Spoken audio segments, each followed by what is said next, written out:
gue membedakan antara pintar dan berpengetahuan. Gue bilang gitu. Jadi kalau dalam bahasa Inggrisnya nih maksud gue, pintar itu smart, berpengetahuan itu knowledgeable.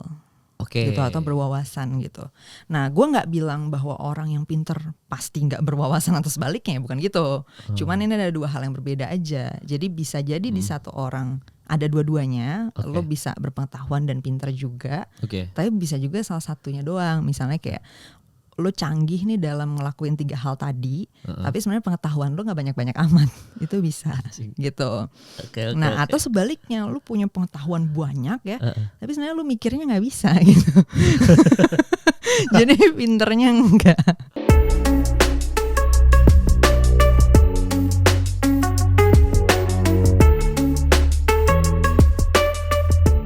Oke Kania, gua itu gimana ya? Gue tuh ini agak panjang nih kalau gue jelasin nih, karena gue termasuk orang yang cukup melihat sosial media lo, dan ada beberapa statement lo yang cukup membantu gue sampai sekarang. Oh ya? Iya, ada beberapa. Ada contohnya nggak tuh? Ada. Makanya nih gue agak sedikit nggak tahu ya panjang atau enggak teman-teman, tapi ini gue cerita sedikit ya netizennya tentang kenapa Kania ini cukup membantu gue di hidup gue lah sekarang. Jadi ada satu statement lo soal gimana caranya lo membedakan orang yang pintar sama enggak. Dan tapi itu Lupin ternyata gue baru tahu. Ternyata ya ada satu yang poin ketiga yang paling nyangkut di gue, selain lu bilang oh ini bisa menangkap konteks apa segala macam, tapi ada satu yang ketiga yang sampai sekarang gue masih pakai banget gitu. Bahkan kemarin waktu gue diserang buzzer 03 gue pakai.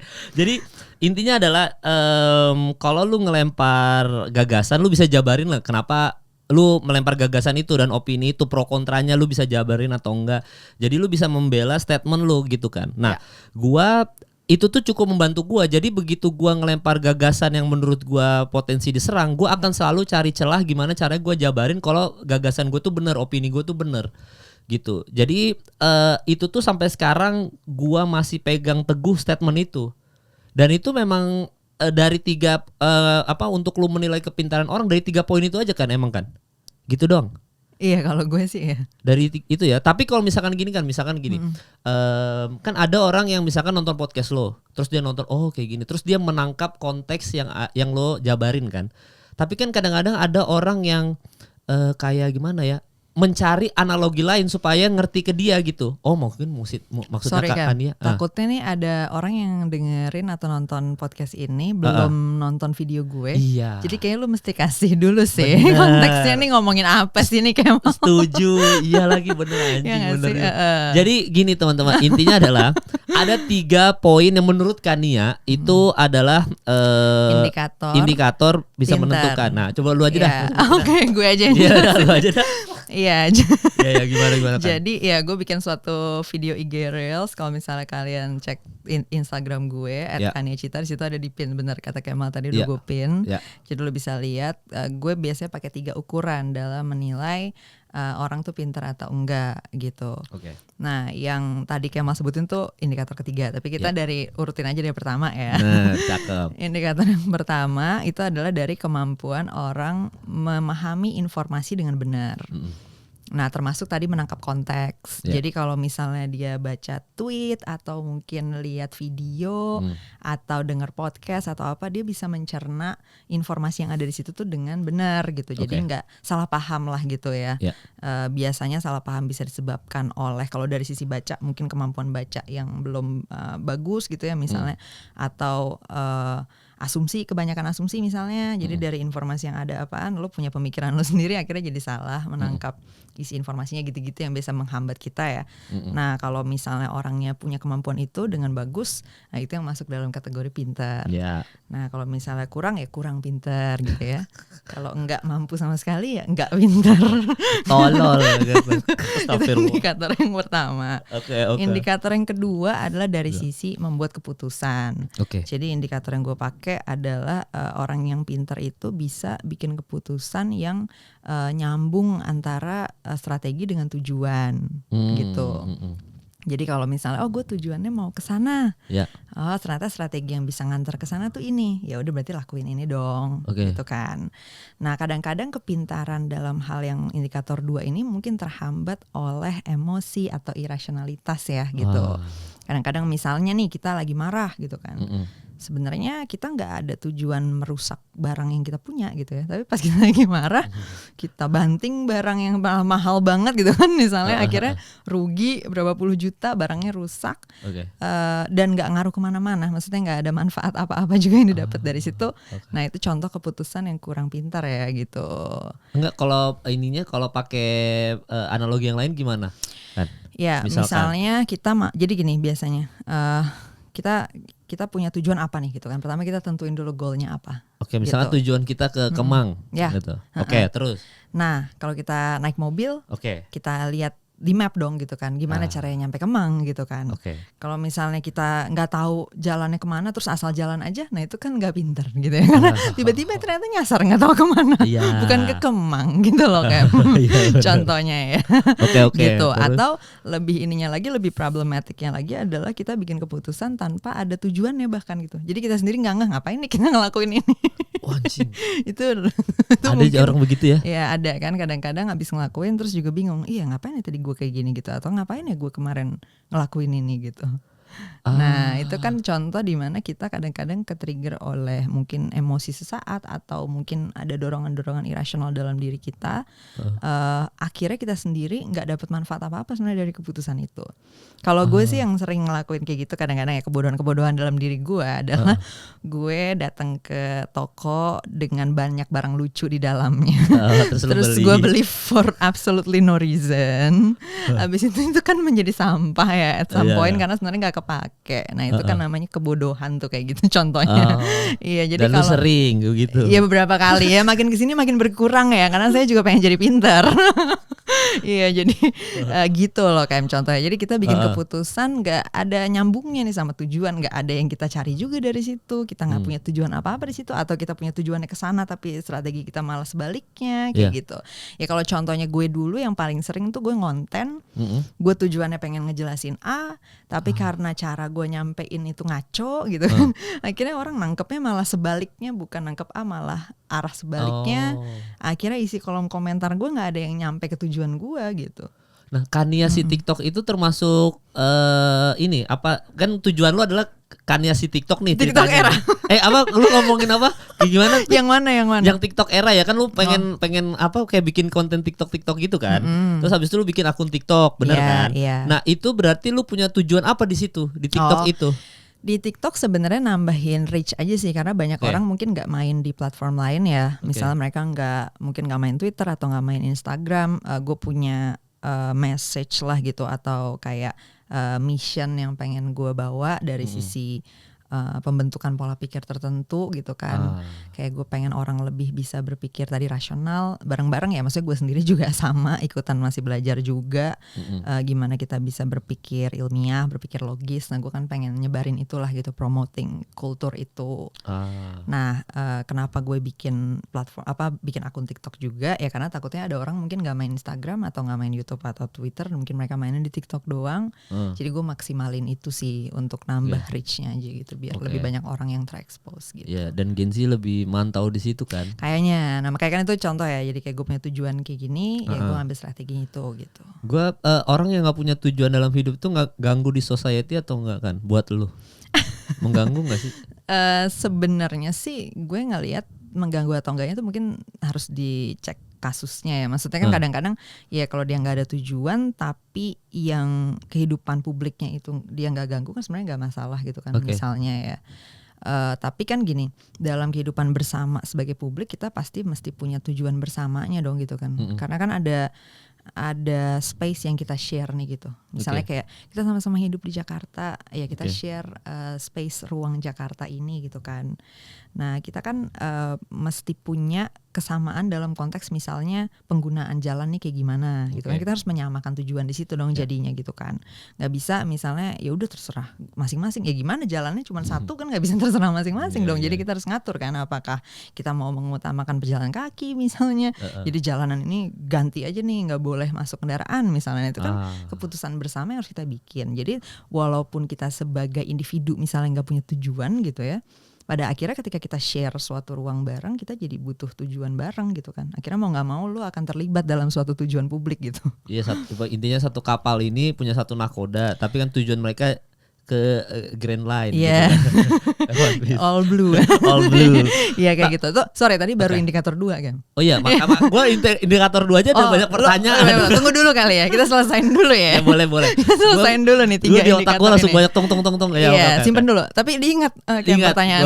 Gue ingat. Oke. Yang indikator ketiganya adalah tadi yang Kemal bilang itu. Jadi bisa punya kali lebih tepatnya. Jadi punya argumen atau penjelasan yang jelas dan logis gitu dan koheren terhadap sikap-sikapnya gitu kan, atau sikap dan pandangannya lah gitu. Jadi kalau misalnya dia punya sikap gue setuju gini gitu, nah dia harus bisa jelasin nih gitu kenapa dia setuju gitu kan, atau misalnya dia nggak setuju gini ya kenapa dia nggak setuju itu gitu. Nah itu kan yang gue bahas di indikator 3 dan itu yang Kemal tadi bilang gue kena banget ya indikator 3 bahkan ini. Di indikator ketiga aja gue punya pertanyaan sendiri. Tapi kita balik ke yang kedua dulu dikit ya, sebelum nanti ke 3. Jelasin sedikit lagi bagian indikator 3 ini biar nggak salah paham atau nggak miskom. Nah jadi poinnya di indikator 3 ini adalah orang yang pintar kalau dalam framework gue adalah orang yang punya argumen sebenarnya ya, argumen yang jelas, logis gitu ya, dan berbasis fakta untuk mendukung sikap-sikap atau pandangannya gitu. Nah sikap pandangan ini ya bisa macam-macam ya, bisa dalam politik mungkin Kemal konteksnya dalam politik, dalam relationship bisa ya, misalnya lo pacaran, lo punya stance gitu kan dalam hubungan kayak gue maunya kita kayak gini, ya harus ada penjelasannya dong gitu kan, kenapa kita harus kayak gini gitu, nggak bisa cuman kayak ya pokoknya gini gitu kan, ya gimana gitu kayak gitu kan, jadinya kita nggak bisa membuat keputusan bareng dong gitu kan, kayak gitu sih kira-kira. Nah di situ juga di video itu gue ngebedain di ujung nih sedikit catatan lagi, gue bilang gue membedakan antara pintar dan berpengetahuan. Gue bilang gitu. Jadi kalau dalam bahasa Inggrisnya nih maksud gue pintar itu smart, berpengetahuan itu knowledgeable. Gitu, atau berwawasan gitu. Nah gue gak bilang bahwa orang yang pintar pasti gak berwawasan atau sebaliknya, bukan gitu. Cuman ini ada 2 hal yang berbeda aja. Jadi bisa jadi di satu orang ada dua-duanya, lo bisa berpengetahuan dan pintar juga, tapi bisa juga salah satunya doang. Misalnya kayak lo canggih nih dalam ngelakuin 3 hal tadi, tapi sebenarnya pengetahuan lo nggak banyak-banyak amat, itu bisa gitu. Nah atau sebaliknya, lo punya pengetahuan banyak ya, tapi sebenarnya lo mikirnya nggak bisa gitu. Jadi pinternya enggak gitu kan, ngerti kan? Iya, jadi kan pinter tadi kan lebih soal berpikir nih ya gitu, maksudnya gimana lo memproses informasi, gimana lo bikin keputusan, gimana lo berargumen, itu kan soal cara berpikirnya nih dan mengambil tindakannya ya, mesin berpikirnya. Sedangkan kalau berpengetahuan itu kan tentang berapa banyak informasi yang lo punya di dalam memori lo lah, gampang itu dalam otak lo gitu kan. Nah betul bahwa dalam bikin keputusan yang bagus atau argumen yang bagus lo bakal butuh pengetahuan. Nah tapi kan bisa jadi nggak banyak gitu ya. Nah jadi bisa jadi lo nggak seberwawasan itu banget, tapi otak lo canggih, nah itu bisa. Oh ada begitu ya? Iya ada yang kayak gitu dong. Ya kayak contohnya kalau gue sih ngeliat misalnya teman-teman gue yang di dunia programming ya, gitu. Biasanya kan mereka emang logic ya, kayak kencang banget nih urusan logic untuk ngebangun sistem kan, gitu, untuk mereka ngoding sistem ini gitu kan. Nah jadi mesin berpikirnya tuh mantap gitu. Jadi gue sebenarnya pintar gitu. Jadi kalau misalnya lo kasih informasi, ngelolanya bener gitu kan, nyimpulinnya bener. Ketika lo suruh bikin keputusan, dikasih premis bener keputusannya. Ketika lo minta argumen, dia bikin suatu stance, argumennya bener karena logiknya bagus gitu kan. Tapi sebenarnya wawasannya nggak sebanyak itu banget gitu. Misalnya lo tiba-tiba nanyain ke dia, lo tahu nggak sih Perang Dunia 2 kejadiannya kapan, ada apa aja di situ, bisa jadi dia nggak tahu gitu. Itu contoh. Maksudnya wawasannya tuh nggak banyak gitu. Tapi mesin berpikirnya canggih. Nah itu bisa jadi gue bilang pinter tapi nggak begitu berwawasan atau nggak terlalu berpengetahuan gitu misalnya. Lu lebih seneng yang mana? Hal itu. Bertemannya sama yang wawasan luas apa yang pintar? Nggak, kalau lu pribadi lebih seneng di circle lu yang wawasan apa yang pintar? Nah kalau di circle gue sebenarnya justru banyak banget yang punya dua-duanya sih kan. Jadi gue sebenarnya nggak menyaring orang berdasarkan itu. Maksudnya mungkin bagian pinter kali yang lebih gue saring ya. Maksudnya nggak harus pinter banget gimana, cuman ya gue pengen orang-orang di sekitar gue bisa bikin keputusan yang sehat dong, ya kan. Terus bisa mencerna informasi dengan bener dong. Kalau nggak kita ngobrol berantakan lagi gitu kan, gara-gara misalnya texting lu bacanya nggak bisa, gue bacanya nggak bisa, kira miskom mulu kan juga susah kan. Jadi dari indikator-indikator tadi sih mungkin filternya lebih di pinter, tapi ya standar aja lah. Maksudnya seenggaknya nggak kusut gitu kan, memahami informasinya, keputusan sehat, dia tahu dampak dari apa yang dia lakukan gitu kan, nggak tiba-tiba kaget-kaget sendiri untuk sesuatu yang udah obvious misalnya, ya kan. Ya contoh misal dia ngambil pinjaman online, udah jelas-jelas ditulis di situ bunganya berapa, udah jelas-jelas di situ termsnya seperti apa, terus dia kaget sendiri dengan terms yang terjadi, itu kan bikin kita pusing ya jadinya kalau kita ada di sekitar dia, ya kan. Nah jadi itu contoh filter seperti itu. Tapi kalau dari sisi pengetahuan, kalau buat gue emang lebih ke ya sesuai kebutuhan tadi aja. Kayak misalnya lo perlu bikin keputusan terkait pinjaman online, ya lo perlu punya dong informasi terkait pinjaman online gitu kan. Nah tapi ada sih pengetahuan-pengetahuan dasar mungkin yang gue pengen semua orang punya. Nah itu yang gue perjuangin juga ya.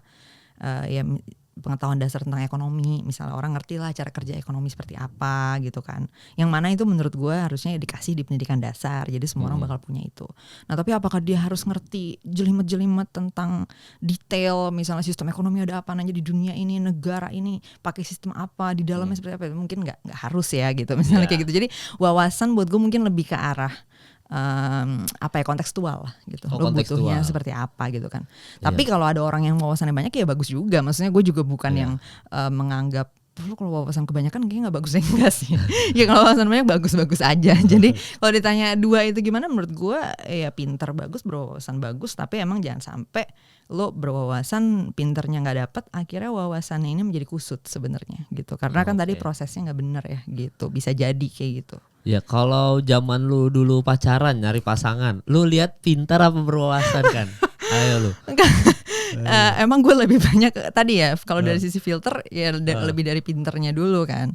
Karena wawasan kan bisa sesuai kebutuhan tadi sebenarnya gitu. Nah cuman kebetulan aja gue biasanya nemu orang-orang tadi wawasannya juga banyak, jadi gue justru jarang gitu nemu orang yang kayak kurang berwawasan gitu. Misalnya justru di sekitaran gue tuh orang-orang yang heavy reader gitu, baca banyak banget hal, jadi mereka pasti lebih berwawasan dari gue. Dan enaknya adalah gue bisa nanya-nanya ke mereka gitu sih. Terus kata cowoknya, lu yang gak ada wawasannya nih kan. Lu gimana sih? Ya kan gue ditambahin jadi dengan ngobrol. Oh gitu. Jadi lu indikator dulu. Dating ideas tuh. Iya. Oh iya benar makanya. Lu ngedate nanya-nanya aja nanya-nanya. Iya. Lu kuliahnya apa kemarin? Oh ya, apa mata kuliahnya apa aja, ceritain ke gue isi mata kuliahnya. Kan ada yang kalau ngedate kayak gitu yang nggak suka juga kan, maksudnya kayak serius banget. Oh serius banget ya. Iya tapi gue pernah kok. Maksudnya gue juga dulu zaman gue pacaran dulu kan, gue selalu kayak banyak nanya ke ceweknya karena gue mau ngetes wawasannya sampai mana gitu. Gue diomongin gini, mentang-mentang podcaster nanya mulu kayak host. Gue digituin kan. Gue bilang kayak enggak, ini gue lagi ngulik wawasan aja gitu. Kalau ngedate sama gue sih nggak bakal ditanya gitu kayak. Iya makanya. Tapi masalahnya gue selalu ditanya kayak gitu. Jadi dia berasa kayak lagi di interview kerjaan gitu. Kayak enggak, sebenarnya emang gaya gue adalah mencari wawasan yang tadi lu bilang juga, maksudnya setidaknya wawasannya nggak nol lah. Jadi kalau misalkan gue tuh selalu kalau ada isu apa, gue tuh selalu lempar ke pasangan dulu. Kalau misalkan kayak konspirasi COVID gitu, gue selalu lempar dulu. Jadi ini gimana, yang ini konspirasi benar konspirasi atau menurut COVID? Kamu gimana, nah gitu iya, biasanya gue zaman dulu selalu mencari cewek yang bisa mengimbangi obrolan itu. Gue selalu kayak gitu. Iya. Dan lagian kan kalau misal lo dalam hubungan pada ujungnya mungkin ada keputusan yang bareng ya. Iya. Nah dalam keputusan bareng itu kan harus menyamakan premis nih gitu. Jadi kayak lo pengetahuannya gini, dia pengetahuannya gini, harus dicek kan. Ini benar nggak sih gitu. Misalnya lo mau memutuskan sewa apartemen atau beli rumah misalnya. Nah kan lo harus punya fakta-fakta tentang ini kan gitu. Tentang bagaimana misalnya apartemen sebagai aset atau rumah sebagai aset. Ini bagaimana fakta-fakta ekonominya gitu kan misalnya, itu kan jadi harus ada pengetahuan tentang itu dong. Iya benar. Kayak gitu sih. Jadi menurut gue sangat make sense untuk lo dalam relationship atau mungkin dalam dating tadi lo nanya-nanya ngegali wawasannya kayak gimana. Iya. Dan kenapa gue nikah sama pasangan gue yang sekarang kan? Karena sebenarnya dia secara wawasan mungkin tidak yang tadi lu bilang analoginya IT tadi ya. Dia mengerti bidang itu, tapi mungkin kalau kita tanya tentang politik dia nggak akan ngerti. Tapi dia pintar untuk mengantisipasi hal-hal atau sesuatu yang buruk ketika yang terjadi sesuatu di IT misalnya gitu. Nah istri gue yang sekarang tuh menurut gue dia pintar itunya kan. Jadi ada beberapa tindakan yang menurut gue enggak, kamu harus begini, harus kayak terus gue kayak denial, enggak kayaknya nggak gitu deh. Dan ternyata berapa hari kemudian tuh kan aku sudah bilang harusnya begini. Keputusannya jadi, bagus ya. Iya, pintar berarti. Dia pintar. Jadi gue akhirnya ketemu pasangan yang kayak gitu. Nah lu kalau pasangan lu yang sekarang itu dua-duanya dia ada berarti ya? Dua-duanya sih. Wah iyalah. Sampai mau dua-duanya ada pasti kan lu kan. Iya. Tapi balik lagi ya kalau tadi pakai yang contoh lu tuh bagus juga. Maksudnya kayak bener ngebangun wawasan tuh menurut gue bisa jadi lebih gampang sih daripada ngebangun pinter ya jauh. Karena ngebangun pinter itu lu kan ngelatih mesinnya nih gitu ya. Gimana mesin otak lu memproses segala sesuatu ini. Itu kemungkinan besar prosesnya lebih panjang. Sedangkan nambah wawasan tuh sesimpel kayak lu buka Wikipedia sekarang nambah wawasan lu gitu. Iya, tapi pintarnya kan jam terbang ya. Iya, kayak lu harus latihan memproses banyak informasi baru mesin lu jadi bagus gitu kan. Maksudnya kan ini kan soalnya latihan ya gitu, latihan ngebangun kemampuan memprosesnya ini kan.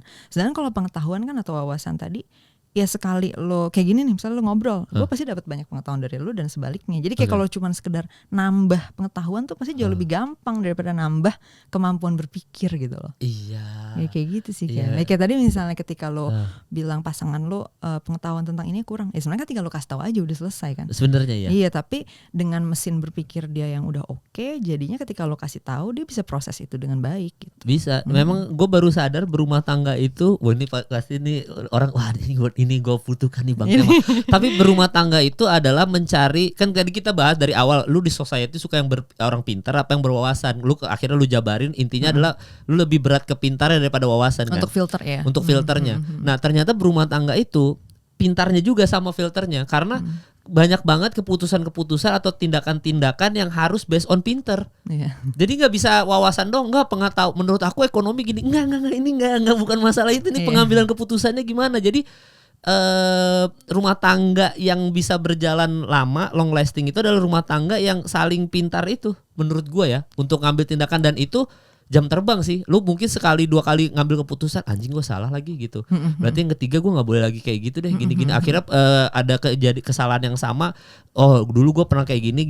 Akhirnya lebih pintar sampai ke posisi oh ternyata kita nikah udah 40 tahun ya dan kita sama-sama pintar. Jadi gitu kan ternyata. Iya, berpengetahuan tanpa kepintaran itu kalau buat gue kayak orang bawa-bawa perkakas bejibun-jibun gitu kemana-mana. Tapi nggak tahu ini perkakas mau diapain. Gitu kayak lu punya berapa jenis obeng ya, tapi lu nggak tahu itu obeng sebenarnya mau harus dipakai kemana, in what context gitu, di situasi apa, yang ini yang harus dipakai di situasi apa yang harus dipakai kayak gitu loh. Sedangkan untuk memproses itulah poinnya kepintaran tadi kalau dalam pengertian yang gue pakai ya tadi gitu. Ini kayaknya yang gue omongin nextnya ini mungkin akan diserang teman-teman. Tapi ini nggak apa-apa, nanti Kania mungkin bantuin gue. Tapi gue habis sekolah sama Coach Justin. Ini kita based on pintar dan wawasan ya. Coach Justin mungkin tayangnya masih minggu depan pas tahun baru, Kania udah tayang duluan. Cuma Coach Justin tuh ada ngomong soal Pak Mahfud dan juga Gibran. Jadi dia bilang kalau di konteksnya di sini coach itu selalu ngomong, Coach Justin, Pak Mahfud itu dia itu cocoknya memang jadi menteri karena dia pendukung Prabowo sekali lagi buat sekarang Coach Justin. Dia itu pinter tapi ya udah di bidangnya dia hukum gitu. Nah, sementara yang kita butuhkan itu untuk jadi presiden atau wakil presiden adalah streetwise, dia bilang. Streetwise itu adalah ilmu jalanan. Jadi lu udah memang jam terbang lu untuk ngatasin kemacetan, ekonomi, bahas segala macam. Menurut dia, Gibran itu streetwise posisinya. Pak Mahfud itu berwawasan. Jadi kayak Pak Mahfud tuh cocoknya emang menteri hukum aja udah. bukan jadi cawapres menurut Coach Justin. Ya, gue nggak terlalu sepandangan, tapi itu harus whole other conversation sih. Maksudnya panjang lagi panjang. Tapi kayak gue punya cara penilaian gue sendiri untuk bagaimana tadi menilai orang di posisi presiden dan di posisi menteri. Benar, itu dua hal yang berbeda. Cuman framework gue bukan tadi ya streetwise sama apa gitu, bukan gitu. Iya, tapi bukan gitu. Ada lagi yang lain. But thank you for the insights dari Coach Justin ya. Tapi lu berarti menurut lu kalau lu ngelihat debat, misalkan kita yang kemarin berdebat cawapres ya. Kalau kita balikin ke pintar dan berwawasan, dari ketiga cawapres ini, siapa yang menurut lu pintar dan siapa yang berwawasan? Menurut gue sih ketiganya punya punya wawasan di konteks tertentu dan punya kepintaran pada level tertentu ya. Maksudnya jelas gue nggak ngelihat di antara mereka ada yang totally nggak pinter gitu menurut gue ya. Maksudnya mereka punya penalaran yang cukup baik dalam memproses informasi, misalnya dalam berargumen, mereka punya stand seperti apa dan segala macam. Cuman emang beda-beda aja gitu tingkatannya gitu ya. Nah terus kalau dari sisi wawasan itu tadi sih campurannya yang juga agak beda gitu kan antar tiap orangnya ini. Nah sebenarnya kalau gue diminta nilai leadership, gue punya framework sendiri untuk menilai itu, tapi nggak bisa dibilang kayak pure. Oh kalau yang di posisi ini cukup wawasan doang misalnya, ya nggak bisa gitu sih. Filter pertamanya tetap ada standar kepintaran atau kecerdasan umum tertentu yang perlu dicapai. Jadi standar ini kayak ibaratnya KKM lah gitu. Jadi kalau dari sisi pinternya tuh ada KKM nih yang harus dicapai. KKM tuh kayak kriteria ketuntasan minimal kalau di rapot ya. Jadi kayak nilai minimal lah gitu untuk lolos. Jadi gue punya kayak standar minimalnya gitu dari sisi pinter.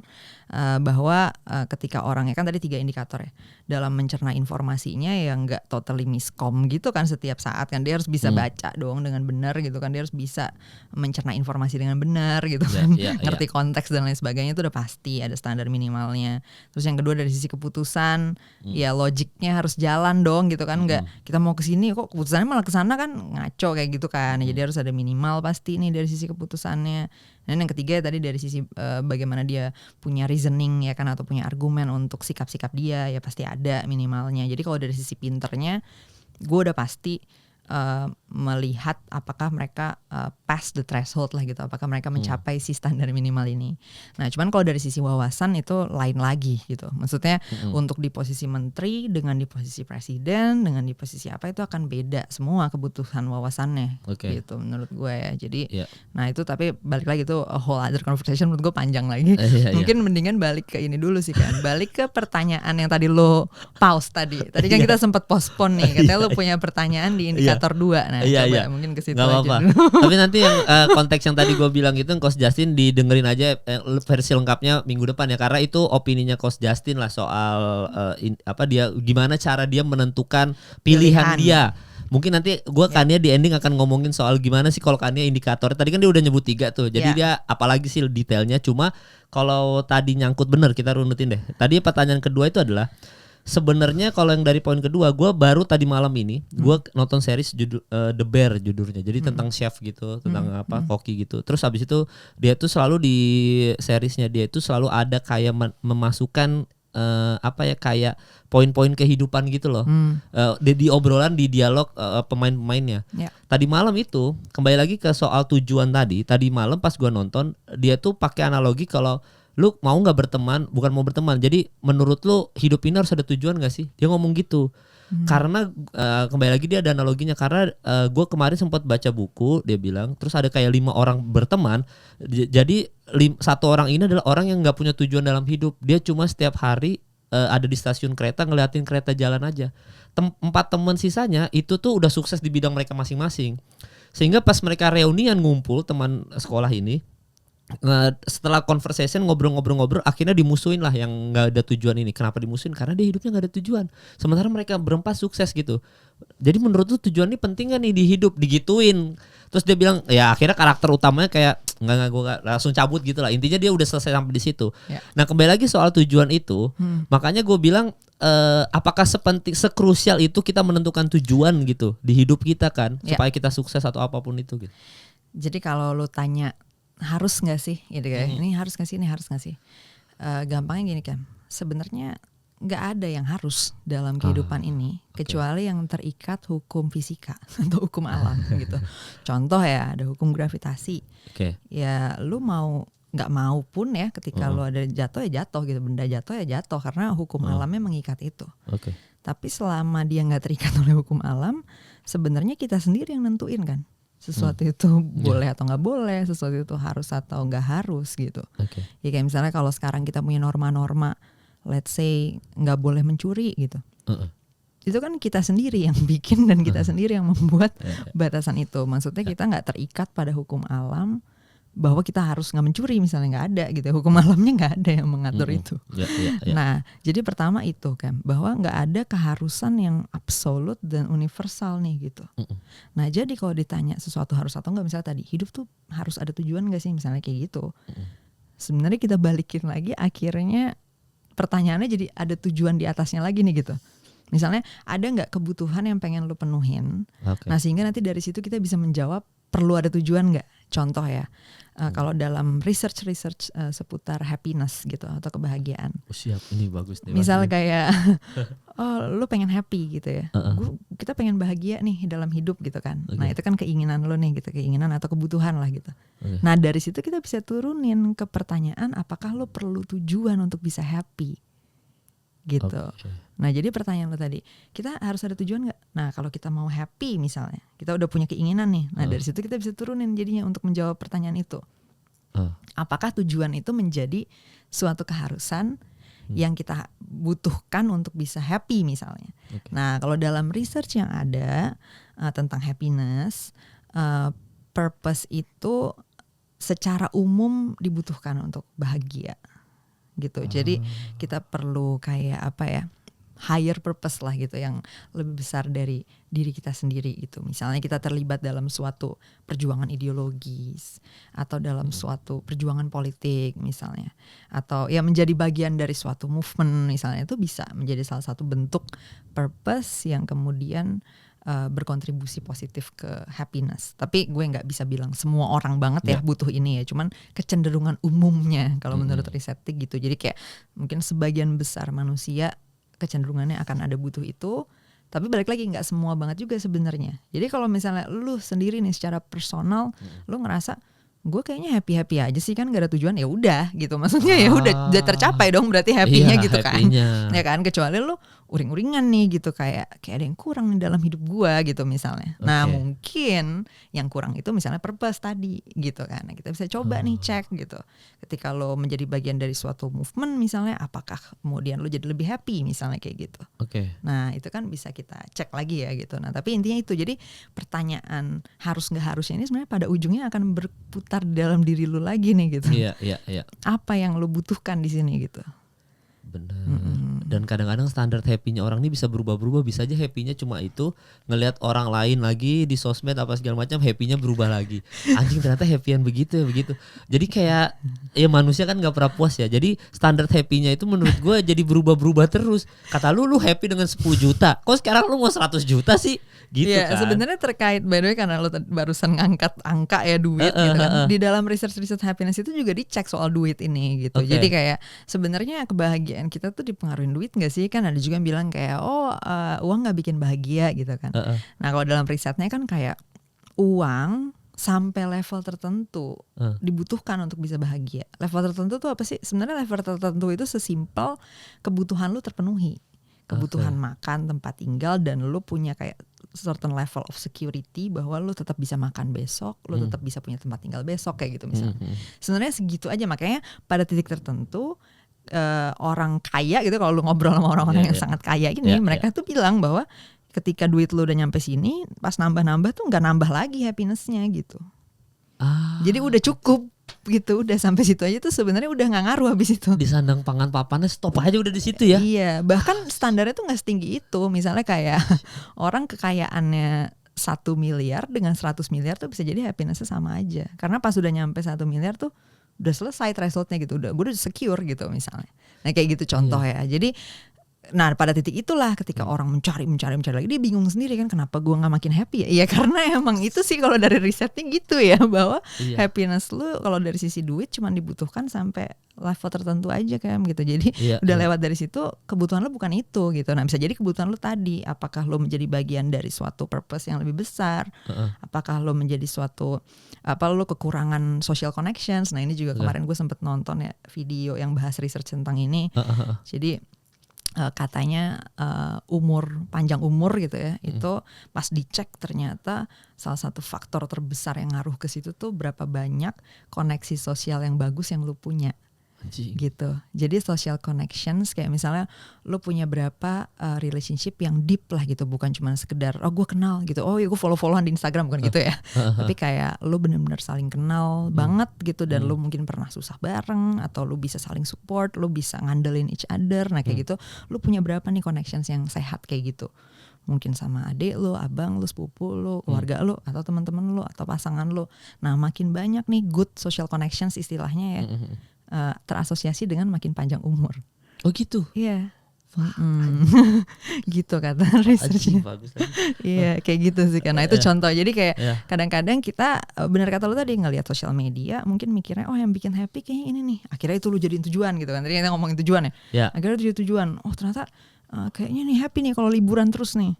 Yaudah gue liburan aja nih terus seumur hidup gitu kan. Tapi ternyata at some point liburan itu nggak nambah lagi happinessnya. Nah itulah. Jadi kayak ternyata nggak sejalan gitu, bahwa apa yang bikin well-being kita bagus itu nggak kayak gitu. Justru kombinasi beberapa faktor pada tingkat dan takaran yang tepat lah gitu. Iya bener juga kan ya, tadi selesain poin 3, soalnya poin 2 aja panjang banget pertanyaan.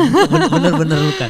Nggak, tapi memang kembali lagi soal tadi uang ya, gue tuh baca buku, kayaknya dibaca semua orang deh, yang Psychological Money itu loh. Psychology of Money. Psychology of Money. Jujur gue belum baca, tapi gue sering lihat itu di share. Iya maksud gue baca itu. Dan di situ tuh ada poin di mana memang kita masalah uang ini nggak ada ilmu eksaknya gitu, nggak ada yang kayak tadi lu bilang ternyata nyari anjing bahagia gue itu, ternyata bahagia kita tuh udah disandang pangan papan, udah terpenuhi, udah di situ doang gitu.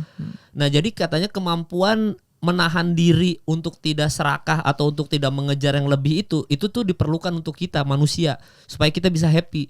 Kalau kita hajar boundaries itu terus, kita hajar terus, ujung-ujungnya nanti akan ada obrolan yang kayak misalkan ada kayak pembicara yang nggak usah kejar uang lah, ternyata uang itu tidak memberikan kalian kebahagiaan. Terus ada komen netizen kan, ya karena bapak udah kaya pak anjing gitu, bapak tuh udah kaya bisa ngomong kayak gitu, kita mah masih miskin, nggak bisa ngomong uang tuh tidak menjamin kebahagiaan. Enggak pak, kita masih miskin, bapak udah kaya. Nah kemampuan menahan diri itu tuh yang bikin bahagia kan ternyata. Misalkan ternyata hidup lu dengan 1M udah cukup gitu ya. Tapi lihat orang anjing ini bisa 4M hidupnya. Nah ternyata itulah awal kehancuran kehidupan manusia, ketika lu udah merasa cukup dengan 1M harusnya hidup lu, tapi lu kejar 4M ini. Akhirnya hancurlah hidupnya. Di situ di buku itu dijelasin, ini kehancuran karena gak bisa nahan diri apa segala macam. Jadi memang ya itu aja sih. Pokoknya intinya kayak gitu. Iya, dan bagusnya gue mungkin privilege ya di sini. Jadi gue besar dalam keluarga yang kalau lo pakai indikatornya BPS, keluarga miskin. Iya. Jadi pendapatan per kepalanya kan bisa dihitung tuh. Nah itu masuk, itu termasuk miskin gitu, kategori miskin. Nah keluarga gue tuh masuk kategori miskin.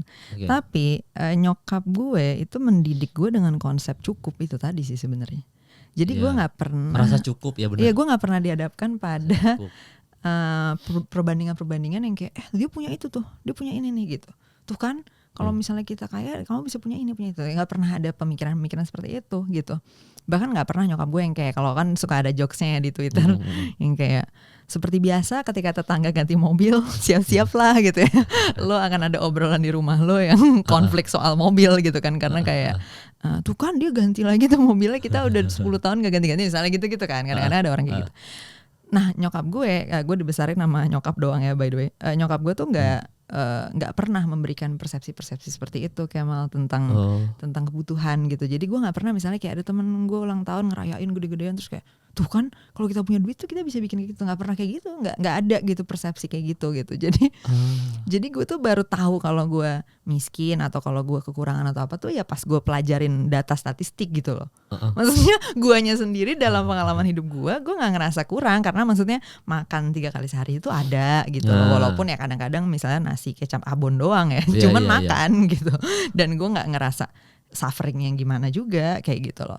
Dan bahwa misalnya nyokap gue harus kerja gitu kan 12-13 jam sehari, gue harus jaga adik-adik gue. Mungkin kalau misalnya anak lain di umuran gue mungkin kayak main doang, tapi gue nggak ngerasa bahwa harusnya main doang nih, nggak kayak gitu. Gue ngerasa ya gue cukup kok gitu. Gue nggak ada kebutuhan main yang hilang gitu gara-gara gue harus jaga adik gue. Misalnya gue sih ngerasa fine aja kayak gitu loh.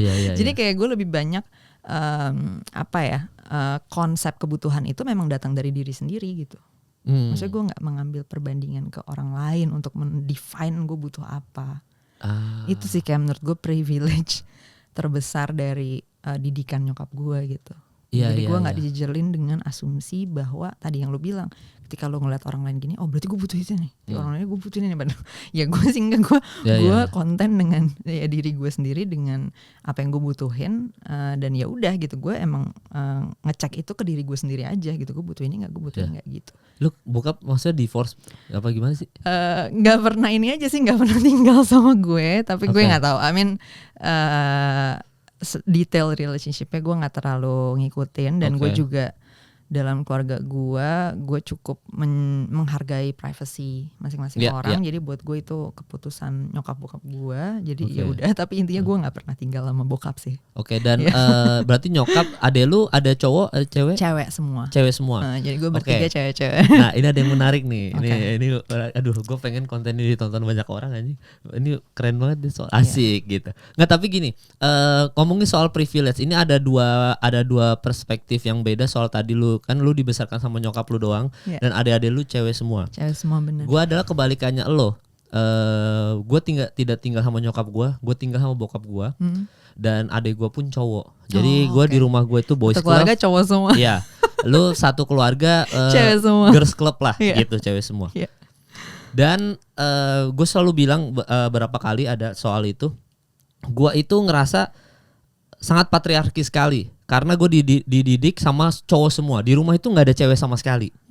Gue ngerasa bahwa tidak ada tidak ada cewek di rumah, sehingga kadang-kadang itu awal-awal dulu zaman gue masih PDKT sama cewek, gue memahami perasaan cewek itu sesulit itu kan. Karena nggak ada perempuan di rumah gue.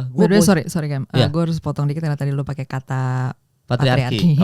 Gue butuh menyamakan ini dulu nih pemaknaan. Tadi maksud lu apa nih di sini? Ya, jadi gue itu dididik sama orang tua yang sama bokap gue adalah yang sangat patriarki sekali. Maksudnya di mana posisi laki-laki, di mana posisi perempuan. Tapi kan gak ada perempuan tuh di rumah lo. Iya. Nah terus manifestasinya kemana ya maksudnya? Nah jadi ke yang tadi lu bilang, maksudnya ke orang lain yang bilang, misalnya didik, kamu kalau nyari pacar harus begini ya, harus yang bisa nurut, harus apa segala macam. Jadi didikannya didikan patriarki, yang kayak cewek itu harus ngikutin kata-kata cowok apa segala macam, karena boys club semua. Dan gue jadinya sempat di beberapa kasus ya, gue nggak punya empati sama perempuan kan, karena gila gue dididik cowok semua, kalau menurut cowok harus begini, jadi gue nggak ada empati. Sementara lu kebalikannya kan, ya lu nggak dapet POV cewek perempuan lah gitu ya. Jadi kalau gue ada curhat masalah soal perempuan, tidak ada point of view perempuan, sehingga point of view nggak, itu putusin, cewek seperti itu nggak bisa. Kita harus cowok itu harus, cewek harus bisa menuntun cewek, dan cewek harus ngikut apa yang kata laki-laki. Kita inilah adalah laki-laki kayak gitu kan. Sementara kalau lu akhirnya cewek semua, sehingga beberapa netizen tuh selalu nanya, feminisme seperti apa sih? Feminisme seperti apa? Feminis itu adalah salah satu ideologi ya, berarti jatuh ideologi gak sih? Feminisme. Ideologi, yes. Ideologi ya. Salah satu ideologi yang sampai sekarang belum masuk ke gua, karena gua ngerasa gua dididik sama orang tua yang, dan dia laki-laki doang gitu kan. Ideologi itu juga gak masuk ke gue, tapi for different reasons ya mungkin. Oh iya bener. Iya maksudnya gue, jadi bisa jadi sih Cam, bisa jadi lo ada bias, maksudnya hasil didikan lo kayak gimana gitu kan. Nah tapi menurut gue I think itu ya intinya kita bertumbuh ya menurut gue gitu. Ketika lo belajar segala macam gitu kan. Mungkin lu baca buku apa, terus lu punya pengetahuan yang lebih banyak tentang dunia, terus lu punya penalaran yang udah lebih mateng dalam melihat segala sesuatu. Pada akhirnya lu bisa memfilter kan pasti dong at some point sikap-sikap itu kan. Misalnya tadi ketika lu punya didikan dapat didikan dari bokap lu misalnya atau dari keluarga lu lah gitu. Cewek harusnya gini. Pada saat lo bertumbuh dewasa, at some point mungkin lo bisa mengevaluasi itu lagi kan gitu. Bisa, bener gak sih apakah cewek harus kayak gini gitu kan. Yeah. Nah sama gue juga, maksudnya gini, apapun itu ya ideologi yang ada, ya maksudnya mungkin tadi feminisme bahkan patriarki itu sendiri dan nilai-nilai tradisional misalnya atau apa segala macam, ya selalu gue filter lagi aja dengan penalaran rasional dan ilmiah yang gue punya gitu kan. Nah kalau dalam konteks tadi lu bilang lu jadi nggak ngerti POV cewek, tapi itu benar terjadi juga di gue. Maksudnya gue jadi nggak ngerti POV cowok sebenarnya. Nah, cuman keluarannya adalah nyokap gue sangat apa ya, bisa dibilang mungkin kalau dalam bahasa ideologinya tuh mungkin libertarian kali yang dekatnya. Jadi nyokap gue sangat menghargai, sangat respect individuality gitu. Jadi dia nggak ada tuh ngasih dikte yang kayak gitu tadi ya. Misalnya kayak misalnya lo nyari pacar harusnya gini cowok yang bener tuh kayak gini tuh nggak ada nyokap gue. Jadi nyokap gue tuh lebih kayak lo gue sekolahin, lo gue beliin buku bekas ya, walaupun bekas tapi kan isinya tetap bagus ya. Nih kayak lo gue beliin di Loak nih buku-buku, lo baca, lo sekolah, itu poinnya biar lo bisa bikin keputusan lo gitu loh. Gue nggak perlu mendikte A to Z lo harus ngapain gitu ya. Gue juga nggak tahu apa yang paling bagus gitu kan ya, karena ya gue juga bisa jadi pengetahuan yang terbatas gitu kan. Bisa jadi gue juga dari generasi yang lebih lama, mungkin gue kurang update ya kan ya. Jadi justru itu poinnya lo gue bekalin dengan kemampuan berpikir, kemampuan membuat keputusan gitu loh. Nah lo bangun ini koridornya tinggal yang urusan survival aja. Lo harus tahu apa hal-hal yang bisa mematikan gitu. Ya misalnya dalam konteks langsung aja, misalnya dalam konteks narkoba gitu kan, narkotika gitu, itu kan bahaya nih secara survival gitu kan, maksudnya itu bisa mematikan gitu kan. Ya pasti gue dari awal udah dibikin aware gitu, nih ada hal-hal kayak gini lo pelajarin deh gitu. Ya tapi gue akhirnya gue pelajarin sendiri juga, nah kayak gitu. Jadi tentang cowok problemnya adalah nyokap gue nggak ngasih dikte apa-apa tentang cowok bener gimana. Nah cuman bener dengan tidak adanya cowok di rumah, rada struggling kayak untuk gue ngerti sudut pandangnya cowok gitu ya. Jadi kadang-kadang salah-salah nih. Oh ternyata cowok mikirnya tuh nggak gini tahu gitu. Setelah gue udah kenal cowok gitu kan, setelah gue udah temenan sama cowok atau ngobrol-ngobrol tentang cowok dengan cowok, gue baru tahu banyak nih premis gue yang salah tentang cowok gitu. Kayak ternyata nggak gini cara mikirnya cowok, ternyata nggak gini kebutuhannya cowok kayak gitu loh. Dan jujur menurut gue feminisme sendiri mungkin sebagai ideologi punya banyak blind spot yang datang dari situ sih gitu. Dia nggak acknowledging kebutuhannya cowok gitu. Jadi dia kira it's all about patriarki gitu. Dan itu doktrin sosial yang bermasalah gini-gini, padahal ya enggak, it can also be just their needs aja. Maksudnya ya lo punya kebutuhan ini di dalam diri lo secara innate gitu, secara biologis gitu loh. Nah cewek juga punya gitu, maksudnya secara biologis kebutuhan yang kayak gimana. Dan ini tuh kalau gue cara ngeliatnya adalah ya kita harus pahami ini dengan akurat gitu. Sebenarnya apa sih yang benar-benar menjadi kebutuhan biologis lo tadi untuk bahagia misalnya, yang benar-benar ngaruh ke well-being, ke kesejahteraan diri lo. Dan habis itu ya kita cari cara yang sehat untuk mengelola itu gitu. Bukan kayak dimatiin di sini gitu. Menurut gue nggak gitu ya. Kayak kalau sekarang kan misalnya cowok butuh ngerasa di atas cewek tuh toxic misalnya kayak gitu. Ya kalau gue ngeliatnya gimana kalau misalnya emang kebutuhan kesejahteraan diri dia tuh gitu. Terusnya dia butuh punya confidence level yang datang dari the fact bahwa dia bisa protect ceweknya, bahwa dia bisa provide buat ceweknya. Ya bisa jadi dia emang ngerasa punya kebutuhan itu gitu. Dan kalau lu nggak cocok sama yang kayak gitu ya bilangnya nggak cocok, bukan itu toxic secara universal gitu. Karena di sisi lain bisa juga ada cewek yang punya kebutuhan, gue butuh cowok gue bisa provide gue dan bisa protect gue misalnya. Nah berarti kan mereka bisa kompatibel dong dan bisa membuat bahagia satu sama lain dong. Nah berarti kan harusnya gue nggak bilang bahwa ini sesuatu yang toxic secara universal gitu. Nah hal kayak gitu yang menurut gue nggak, justru yang toksik ya yang sebaliknya menurut gue, yang pengen ngapus-ngapusin ini gitu.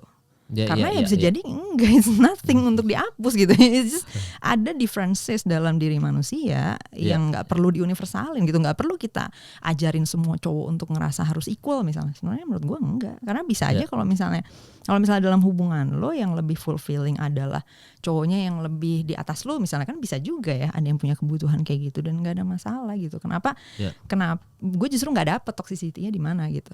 Nah itu kan menjadi toxic ketika strategi melakukannya misalnya apa abusive atau apa, ya itu udah urusan lain ya gitu.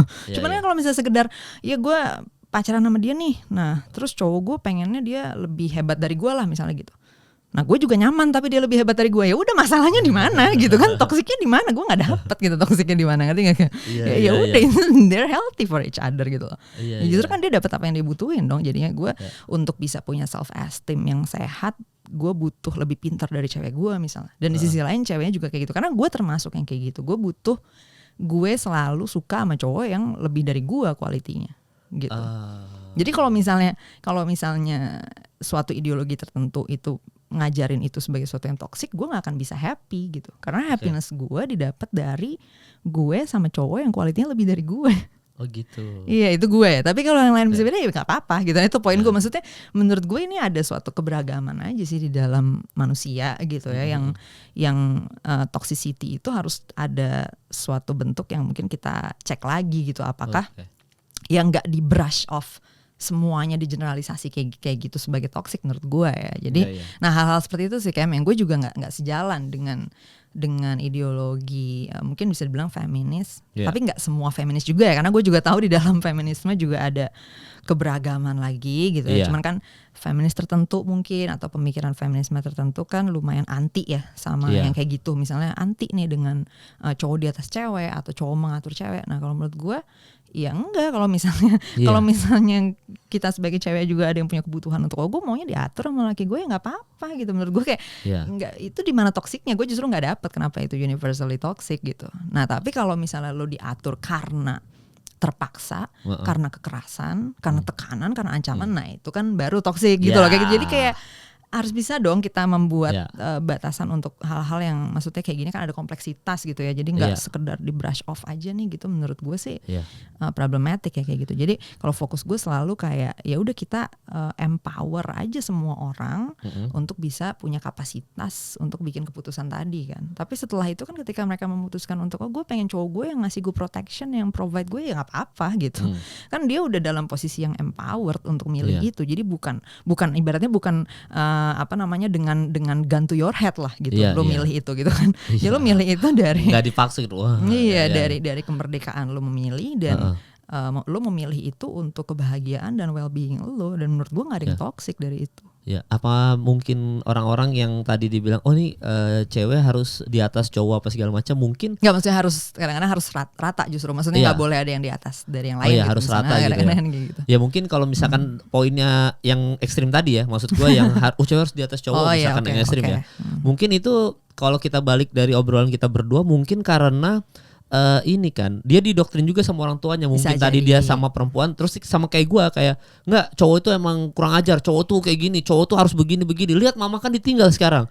Akhirnya itulah yang bikin dia punya ideologi bahwa akhirnya setuju cewek harus di atas cowok, mungkin bisa gitu jadi. Kan benar kalau misalnya lo berusaha memahami rootnya lagi, mungkin banget pemikiran itu datang dari situ. Sama kayak tadi lo kan juga jadi punya blind spot ya, gitu. Sehingga pemikiran lo meskipun lo nggak sesuai sama ini, tapi reasonnya kayak kurang tepat ya, gitu nggak sih? Maksudnya ya harusnya nggak gini sih, gitu. Gue nggak setuju sama ini bukan gara-gara asumsi doang kan, bahwa maksudnya cewek-cewek tuh gini, cewek gitu kan, kan kadang-kadang. Ya benar kata lo sih, ada juga kasus di mana orang mungkin ada trauma ya, kebetulan dia ketemu cowok-cowok yang mungkin nggak bagus gitu karakternya atau apa, terus dia kira semua cowok kayak gitu kan, mungkin ya ada konteks yang seperti itu. Benar sih, jadi itu mungkin yang bisa menyebabkan terjadinya nilai-nilai yang menurut gue kurang sehat atau kurang tepat lah gitu ya. Ya didikan lagi ya. Tapi lu termasuk ini nggak kan, apa lovers person nggak? Maksudnya kan kalau gue, karena gue nggak ada sosok ibu di rumah, gue waktu sekolah sampai itu pacaran mulu karena gue nggak punya sosok perempuan aja. Jadi gue nggak bisa. Jadi lu butuh ada perempuan. Iya, jadi gue kayak akhirnya pelajarin yang tadi lo bilang jam terbang, mempelajarin POV-nya perempuan tuh dari pacaran kan. Sementara lu lovers person juga nggak harus punya pacar harus terus. Punya pacar terus. Iya kali ya. Itu maksudnya kalau dari sisi butuh punya pacar. Terus gue bukan punya pacar kali ya, maksudnya lo nggak harus pacaran sih, bisa juga kayak lo PDKT aja atau HTS-an atau apa. Tapi benar sih, maksudnya gue ada kayak kebutuhan ada cowok gitu dalam hidup gue. Mungkin itu salah satu bentuk daddy issue juga atau gimana ya. Tapi benar kata lo bahwa bisa jadi kebutuhan itu akan agak beda kalau misalnya lo parentsnya lengkap lah gitu. Itu benar sih menurut gue. Maksudnya sedikit banyak pasti lo kepengaruh lah dengan itu. Walaupun ya gue bisa bilang bahwa gue punya adik kan 2 cewek-cewek semua juga kan. Tapi kita bertiga nih beda gitu. Maksudnya dalam hal itu yang butuh ada cowok lo tuh kayak lebih ke gue aja deh gitu. Yang 2 lagi tuh ada adik gue nggak gitu. Jadi bisa jadi nggak serta-merta juga ketika misalnya lo tadi nggak ada nyokap atau nggak ada bokap, terus otomatis keluarannya kayak gitu. Bisa jadi tetap ada variasi lagi sih, tetap di dalam anak-anak itu gitu. Nah cuman benar sedikit banyak pasti ada pengaruhnya ya gitu. Ketika orang tua lo lengkap dengan enggak tuh ya pasti ada yang berbeda. Nah tapi again gue sangat-sangat into learning inilah, maksudnya learning by doing. Iya, bukan soal learning by doing, cuman kayak gue ngelihat bahwa dalam hidup ini segala sesuatu bisa dipelajarin. Nah mungkin kayak gitu ya prinsipnya. Jadi apapun itu kebolongan-kebolongan yang terjadi akibat titik awal hidup lo yang kurang, misalnya tadi karena nggak ada bokap atau karena nggak ada nyokap, along the way dalam hidup lo akan selalu bisa mempelajari itu gitu. Termasuk misalnya kalau orang kan kadang-kadang lu nggak bisa bangun relationship dengan benar nih karena lu nggak punya contoh gitu kan, karena keluarga lu nggak benar nih gitu kan misalnya.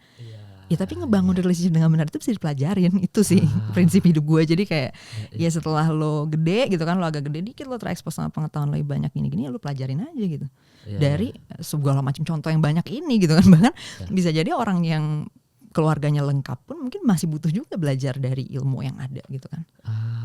Iya juga ya. Tapi sorry kan, lu pengen punya anak atau enggak? Gue sih selalu pengen punya anak ya, cuman gue ada kondisi genetik aja yang bikin susah. Jadi fertility gue tuh nggak normal.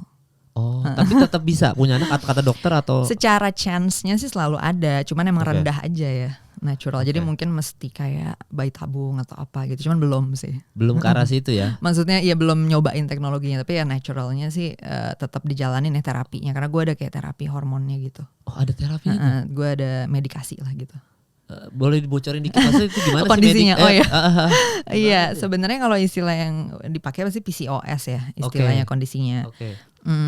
Secara kondisi hormonnya gue tuh kelebihan androgen. Nah jadi kayak itu hormon, jadi kayak hormon cowok lah gitu sebenarnya ya si androgen ini. Jadi emang dalam diri kita campuran hormonnya selalu ada ya, selalu ada testosteron, androgen dan apa yang lain sebagainya, itu gue lupa apaan aja.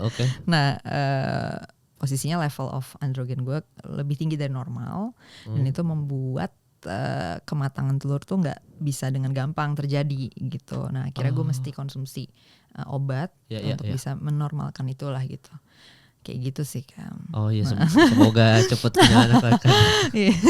But yeah, thank you anyway. Iya supaya lu bisa supaya bisa ideologi lu apa yang ada di otak lu bisa lu turunkan ke seorang anak, terus kita pas ke depannya ini anak Kania.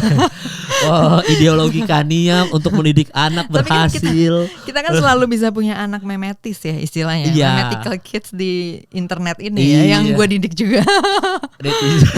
Yang dengerin podcast ini, yang dengerin konten gue. Makanya tadi ngomongin soal netizen. Nah ini kita sebelum udahan biasa gue ngasih pertanyaan-pertanyaan dulu nih dari netizen nih. Oh tadi berarti si indikator 3 nggak ada pertanyaan tuh ya kan? Ya kayaknya ada juga lah. Kayaknya tadi tuh udah banyak banget. Iya udah cukup banyak gitu ya, dan itu udah cukup. Itu aja paling yang itu indikator memilih presiden. Yang tadi kan pasti ada yang nanya, bang tanyain dong bang, tadi nyangkut bang, apa lu indikator memilih calon presiden gitu. Dalam setiap fase kehidupan kayaknya gue beda ya indikator yang gue pakai, karena kan sebenarnya gini, intinya kan ketika kita membuat pilihan politik ya, kita jangan ngomongin pilihan presiden lah, tapi membuat pilihan politik. Buat gue frameworknya adalah sederhana aja. Pertama lo bikin dulu visi publik ideal lo tuh kayak gimana gitu. Lo pengen masyarakat tuh hidupnya kayak gimana sih gitu. Nah itu yang harus lo punya dulu nih di depan ya. Kalau misalnya gue emang tipe yang cenderung ngelihat pertama masyarakat harus punya kemampuan dasar, ya bekal kemampuan berpikir, pengetahuan dasar universal yang dibutuhin untuk bisa navigate life dengan cukup sehat lah gitu. Nah jadi gue akan selalu punya stance di mana pendidikan dasar itu harus gratis dan harus membekali orang dengan ini gitu, dengan kemampuan dan pengetahuan dasar tadi gitu. Nah kemudian yang kedua, setelah orang-orang udah dibekalin itu, yang kedua adalah dari sisi pengelolaan sumber daya. Gue selalu prefer lebih banyak sumber daya yang shared, maksudnya yang publik lah gitu dibanding privat. Misalnya kayak taman, dibanding setiap rumah punya taman sendiri-sendiri, gue selalu prefer kita bangun aja taman yang gede di share untuk misalnya 100 rumah let's say. Jadi setiap 100 rumah ada satu taman gede gitu misalnya. Karena itu lebih efisien kayak pengelolaannya gitu ya kan. Kalau misalnya lu bangun satu taman di setiap rumah, belum tentu satu keluarga di rumah itu make sekali sehari misalnya. Kan jadi sayang kan. Karena kan itu dipagerin gitu. Nah itu baru taman. Belum misalnya kolam renang. Cuma ngeliat kalau misalnya di setiap rumah ada kolam renang, mahal banget dong resource-nya gitu kan. Berapa banyak air yang harus tersedia untuk seluruh rumah ini gitu kan. Tapi kalau misalnya lu bisa bangun satu kolam renang gede, ketika itu lagi gak dipakai sama keluarga yang ini bisa dipakai sama keluarga yang ini gitu kan. Karena kan kita juga berapa kali sih kita berenang dalam sehari gitu kan. Jadi ketika misalnya pagi yang pakai ini, nah sorenya kan bisa dipakai sama lain. Tapi kalau misalnya kita kolam renangnya semua private, ya gak bisa dong di-share gitu. Akhirnya gak efisien gitu. Nah itu contoh kolam renang dan lain sebagainya. Jadi gue selalu condong ke kalau bisa lebih banyak resource yang kita share aja gitu. Jadi gak usah terlalu banyak yang private gitu. Nah cuman balik lagi poin 2 ini bisa tercapai dengan poin 1 tercapai, Kemal. Kenapa kayak gitu? Karena ketika kita berbagi ya, kita butuh punya kemampuan mengelola ini secara bareng dengan benar. Nah sama aja kayak gue gak usah ngambil skala gede deh, kota atau negara lu lihat di dalam rumah lu sendiri deh gitu. Dalam rumah sendiri nih. Misal abang lu atau adik lu misalnya ngaco dalam make barang gitu. Udah tahu barang gini, makanya dia nggak baca dulu instruksi misalnya, nggak baca dulu nih guide makainya kayak gimana, langsung dipakai rusak. Nah kan kayak gini kan jadinya barang ini bukannya efisien ya, malah jadi harus ganti mulu gara-gara dirusakin mulu sama dia gitu kan misalnya. Nah berarti kan kita harus bekali dia dong dengan kemampuan tadi, misalnya membaca instruksi panduan penggunaan gitu kan, user guide gitu kan, itu contoh ya kan, supaya dia bisa memakai barang ini dengan benar gitu kan. Nah itu contoh pertama ya dari sisi kemampuan dia tadi misalnya baca. Nah yang lainnya misalnya ketika kita dihadapkan pada keputusan terhadap si barang ini gitu. Misalnya kalau dalam konteks kolam renang deh, kita mau nentuin nih kaporitnya mau berapa persen misalnya gitu. Nah kita udah tahu dalam pengetahuan saintifiknya gitu yang udah jelas berbasis bukti gini-gini, yang sehat itu level kaporit nggak boleh di atas sekian persen misalnya. Nah tapi si orang lain ini dengan pengetahuan dia yang hancur gitu kan, ngotot misalnya persentasenya harus gini. Nah kan inilah gimana kita bisa berbagi kalau kapasitas kita tuh buruk dalam menjaga ini bareng-bareng. Nah akhirnya, nah ini elemen 2 nih masuk. Tadi kan elemen 1 elemen kapasitas ya. Elemen 2 akhirnya elemen kepercayaan, elemen trust yang nggak tercapai dong jadinya kan, karena setiap kali bikin keputusan lu nggak percaya sama keputusan dia juga nggak percaya sama keputusan lo. Ya kita nggak mungkin berbagi dong kalau kayak gini ya kan. Kalau dikit-dikit kita Allah, kalau misalnya dia yang pakai pasti rusak gitu misalnya kan. Nah dia juga Allah, kalau dia yang pakai dia sok tahu tuh pakai data yang salah gini-gini. Ya gimana kita bisa berbagi ya kan.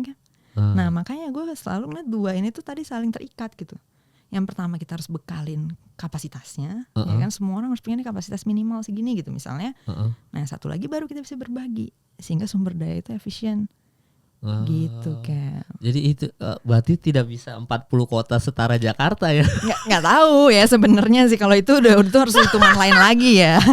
Nah cuman gitu. Nah udah nih balik lagi ya, selalu udah punya nih kan gambaran gedenya lu mau ngapain. Nah baru pilihan politiknya adalah lu cari mana yang paling mendekatkan lu ke situ dong, ya kan.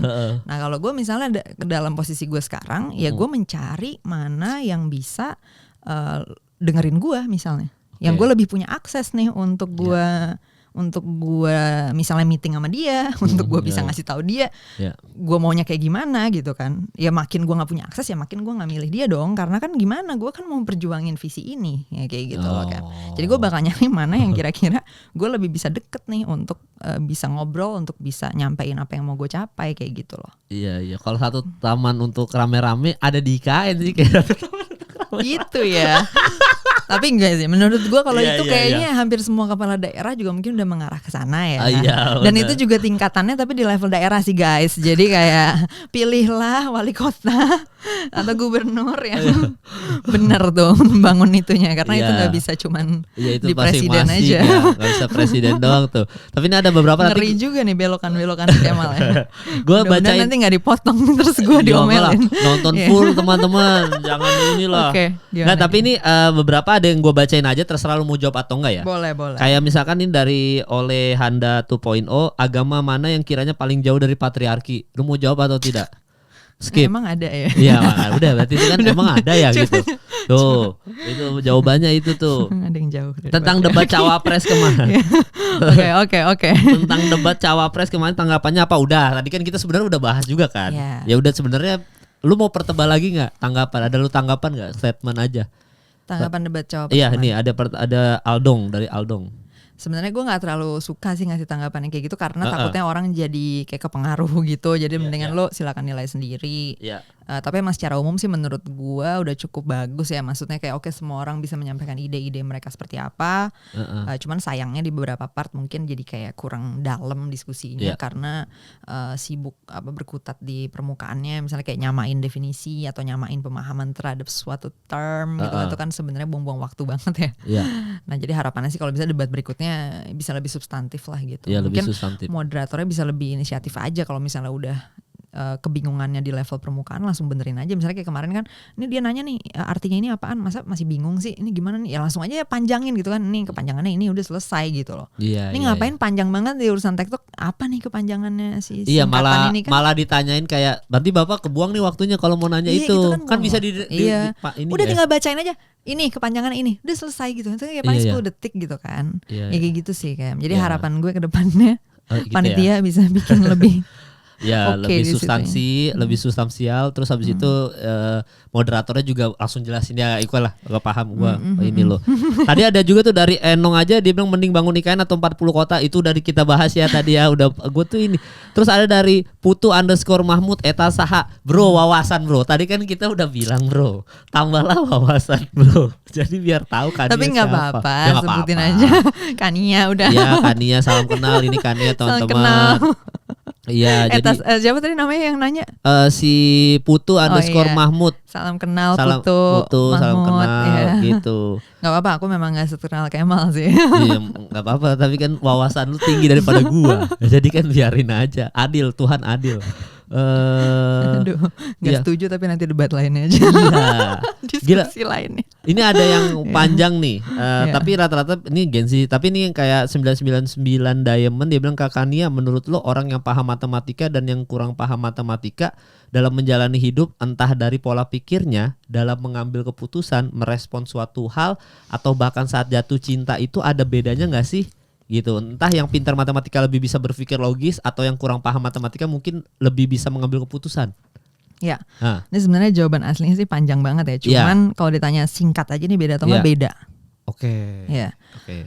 Bermatematika itu membangun sejumlah skills yang kayaknya gue lihat mungkin belum ada substitusi tempat latihannya gitu kalau sekarang. Jadi kayak Ya. sebenarnya lu bisa aja mungkin ngelatih itu dengan cara lain ya. Tapi untuk sekarang ini gue ngelihat kayaknya yang paling umum tuh emang matematika. Nah, Iya. jadinya kalau lu nggak bermatematika, lu nggak terlatih di situ gitu. Salah satunya misalnya berpikir logis ya atau Iya. konsisten gitu. Iya. Jadi gue ngeliat orang-orang yang terlatih matematika atau matematikanya cukup oke lah gitu ya, dasar bermatematikanya itu benar, logikanya tuh bagus gitu. Nah jadi dia bisa nih ngelihat kalau di sini nih inkonsisten dong, kalau di sini gitu. Misalnya kita ngomongin kayak gini, di sini tabrakan dong sama yang ini gitu. Jadi dia bisa lihat pemikiran dia tuh konsekuensi ke belakangnya, ke samping kiri kanannya kayak gimana. Nah yang nggak terlatih itu biasanya jadi gue lihat rada-rada nggak logis ya gitu berpikirnya gitu. Nah itu dari sisi menalar lah gitu ya, menalar argumen ataupun informasi. Nah terus nyambung ke keputusannya gimana? Ya tinggal itu turunan ke keputusan gitu kan. Sama kalau orang biasa bermatematika, dia biasa ngelihat konsekuensi dari keputusan di sini, konsekuensinya apa kemana-mana gitu. Sama kayak misalnya dulu punya persamaan 2x tambah Y sama dengan 8 misalnya. Oke. Nah kalau Y-nya dimasukin berapa, lu tahu konsekuensinya jadinya 2x-nya berapa gitu. Nah kan kayak gitu, itu kan konsekuensi ya, bahwa dengan ada ini di sini ini jadi gini, ini jadi gini gitu. Jadi kayak implikasinya tuh lu terbiasa lah, terlatih untuk itu. Nah gue ngeliat yang terlatih bermatematika tuh bagus banget di situnya. Dan yang terakhir adalah dari sisi creative problem solvingnya juga. Jadi kalau orang-orang yang gue lihat di sekitar gue yang jago nih matematiknya, kreatif dalam keluar dengan solusi gitu. Mendingan gini lah solusinya, mendingan gini lah solusinya gitu. Nah tapi ada juga orang yang kayak punya kemampuan itu, tapi dia terlatihnya nggak lewat matematika per se gitu. Nah cuman orang ini nih kalau lu ajarin matematik cepat nangkepnya gitu, karena sebenarnya dia kemampuan logiknya itu sendiri udah bagus gitu, kemampuan deduksinya itu sendiri, induksi deduksinya udah bagus kayak gitu. Nah bisa jadi ketika dia bermatematika cepat juga ngertinya, cuman dia nggak pelajarin aja gitu kan matematiknya dengan benar gitu. Kadang-kadang kan kita diajarinnya nggak terlalu benar ya kadang-kadang di sekolah gitu kan. Jadi akhirnya bukan karena kita nggak bisa matematika, cuman kita belum pernah berlatih itu dengan benar aja sih kayak gitu. Nah, ada juga yang kayak gitu. Nah, jadi kalau sebenarnya kemampuan dasar penalaran kayak gini udah bagus, diajarin kayak gitu mah cepat kan. Ya terus belajar gini mah bentar, sebulan 2 bulan udah langsung lancar. Ya tergantung gurunya juga ya berarti ya. Iya, bisa ngaruh di situ. Nah, tapi kalau ditanya balik lagi ya, beda atau enggak? Beda karena bukan soal pengetahuan matematikanya, bukan soal lu tahu trigonometri atau enggak, limit atau enggak, bukan itu. Tapi apa yang matematika lakukan terhadap otak lo ketika lo bermatematika, itu yang bikin jadi beda gitu. Karena ketika lo kayak gini deh, lo main game itu pasti ngaruh ke otak lo kan. Game yang kayak gini beda yang dilatih gitu. Ada game misalnya lebih ngelatih lo pay attention to detail. Jadi instruksinya tuh detail gitu, dan kompetisinya tuh lebih ke seberapa detail lo bisa ngelihat sesuatu. Nah tapi ada lagi game lain yang lebih ke misalnya tactical. Jadi yang dilatih itu lo gimana menyusun strategi yang tangkas dalam misalnya mematikan lawan lo gitu. Nah itu kan kompetisinya beda nih, kompetisi beda, skills yang kebangun beda. Nah dalam bermatematika ada skills yang kebangun di situ gitu. Gitu, di situ yang bikin jadi beda. Makanya kalau gue selalu saranin latihan. Nah topiknya nggak usah jelimet, maksudnya lu nggak usah belajar sampai kalkulus misalnya, nggak usah sampai integral bertingkat gitu ya. Ya bisa pakai topik-topik sederhana aja sebenarnya, basic aritmatik, basic algebra. Habis itu latihannya bener. Nah itu akan bikin skill berpikir lo tuh kebangun gitu. Yang jenis tertentu ya, skill berpikir tertentu nih, ya itu tadi berpikir konsisten, creative problem solving. Jadi nyari jalan tuh bisa macam-macam nih, bisa gini, bisa gini, bisa gini, bisa gini gitu. Nah itu yang dilatih dari situ. Nah main game juga bisa, game tertentu kadang gue pakai bahkan dalam kurikulum pengajaran ya gitu. Misalnya gue mau ngelatih lu ngerti tentang sistem ekonomi, ya gue suruh aja lu main game kapitalisme. Nah dari situ lu bisa langsung dapet nih, mekanismenya kayak gini ternyata, iya ya kayak gitu. Atau lu mau belajar sejarah peradaban, main aja Civilization. 1, 2, 3, 4 berapa, udah 5 berapa tuh sekarang ya kan. Nah lu mainin deh tuh semua, itu langsung lu bisa lihat nih, ternyata nemu ini konsekuensinya ini, nemu ini konsekuensi ini, tanpa harus gue ngomong gitu kan ya, lu main aja. Nah itu kan ada skills yang terbangun dari situ gitu kan. Nah kayak gitu sih sebenarnya, sama matematika juga gitu. Dengan lu bermatematika ada skills yang kebangun dari situ, bukan soal lu tahu term-term di dalam matematika gitu, bukan soal lu ngerti logaritma ini, bukan itu, tapi dalam lu ngerjain soal di situ, nah skills otak lu nih kebangun gitu.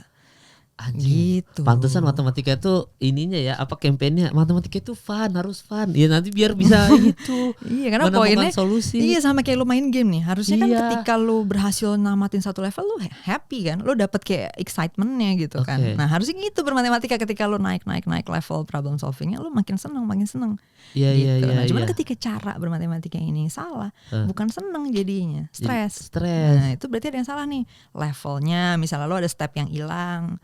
Jadi kayak ibarat lu main games, harusnya kan level 1, level 2, level 3, level 4. Nah kadang-kadang kita belajar matematik level 1 atau level 10. Nah ini terjadi stres akhirnya, karena lu sebenarnya kecepetan ya, stepnya ada yang bolong gitu. Jadinya akhirnya pusing bermatematika di situ gitu. Sama kayak main game, kalau lu dari level 1 atau langsung level 10, bisa jadi lu juga bingung kan.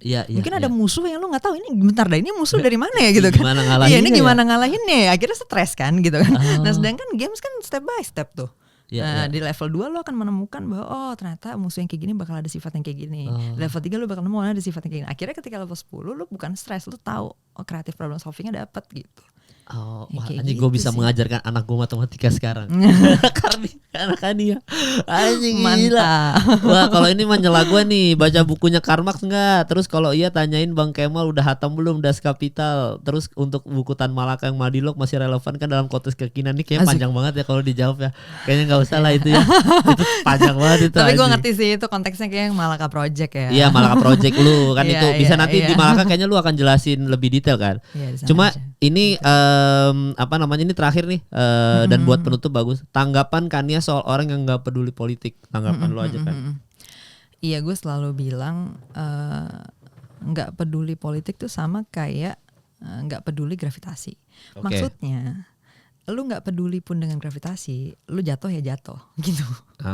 Politik akan mengatur hidup lu terlepas dari lu peduli atau enggak. Nah, jadi menurut gue sayang dong kalau kayak gitu. Ya. Kenapa enggak lu berusaha untuk membentuk kehidupan yang lu mau? Oke. Yang mana itu dibentuk oleh politik gitu.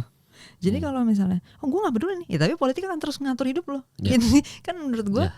konyol dong kalau misalnya kita justru nggak berusaha untuk merespons balik gitu. Sedangkan dia akan selalu mengatur kesempatan yang ada dalam hidup kita. Ya. Dari sesimpel kayak misalnya gini, komoditas apa aja sih yang diperbolehkan ada, itu diatur oleh politik.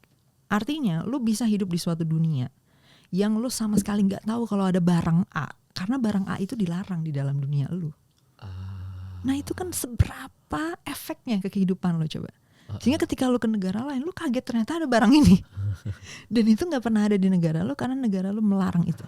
Nah itu ilustrasinya ya, bagaimana lo gak peduli pun dia akan selalu mengatur kesempatan dan pilihan apa yang ada dalam hidup lo. Nah artinya selalu lebih bagus dong lo berusaha merespons itu balik dengan lo peduli. Dan lo ikut mengambil pilihan-pilihan atau membuat gerakan-gerakan di dalam situ. Nah kalau orang bilang gue gak suka nih kan pilihan yang ada, ya oke, coba angkat pilihan yang lo mau kayak gimana. Kayak jangan victim mentality gitu loh. Anjing itu bener itu. Ya kan, jangan selalu ngerasa kayak lo entitled untuk seluruh dunia harus bantuin lo nih. Ya enggak, man, do it yourself gitu loh. Ya kalau misalnya gue gak suka kan kayak gini, gue suka kayak gini, ya ayo perjuangin dong, fight for it dong gitu. Gak ada sesuatu di dunia ini yang just given. Maksudnya dalam konteks politik apalagi ya gitu, gak ada tiba-tiba kekuasaan itu. Ini Kania kekuasaan silakan diambil, ya enggak lah. Semua orang fight for it man gitu loh. Gak usah ngerasa si paling victim gitu kan. Yang digigit-gigit ya udah kasih dong gue pilihan yang bagus. Ya enggak ya, kenapa gak lu yang ngangkat pilihan yang bagus gitu kan. Kalau misalnya lu ngerasa semua pilihan yang ada jelek nih kan, ya angkat mana pilihan yang bagus versi lu, silakan gitu loh. Jangan ngerasa kayak seakan-akan seluruh dunia harus bekerja untuk membantu lu gitu kan. Sedangkan lu juga a part of this. Itu sama kayak kita berumah tangga lah gitu, kayak kita berkeluarga. Ya rumah ini kita urus bareng-bareng gitu. Gak bisa kayak misalnya di rumah gitu kan, ini ada makan siang gitu. Oh gue gak suka nih semua pilihan makanan ini. Tapi lu juga gak berusaha untuk propose, gue sukanya kayak gini gitu kan.